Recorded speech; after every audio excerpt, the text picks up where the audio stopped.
দিয়েছে।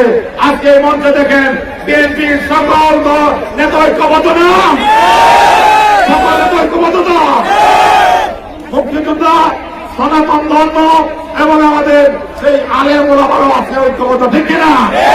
আমাদের দেশের বাইতুল মোকাররমের খতিব এবং হযরত হেমাদুদ্দিন আমির বাবুনগরী সাহেব উভয়েই ফতোয়া দেওয়া বলেছে এটা জামাত, এটা ইসলাম না।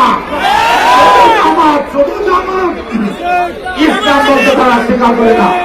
সুতরাং আপনাদেরকে অনুরোধ করে বলতে চাই, আমরা এবার যদি সরকার গঠন করতে পারি তাহলে আমরা এদেশের মহিলাদের জন্য আমরা ফ্যামিলি কার্ড দিব।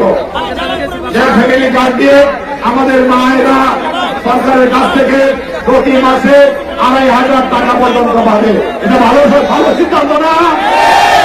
আমরা ক্ষমতায় গেলে কৃষককে আমরা কৃষক কার্ড দেব, যে কৃষক কার্ডের মাধ্যমে আমাদের কৃষকরা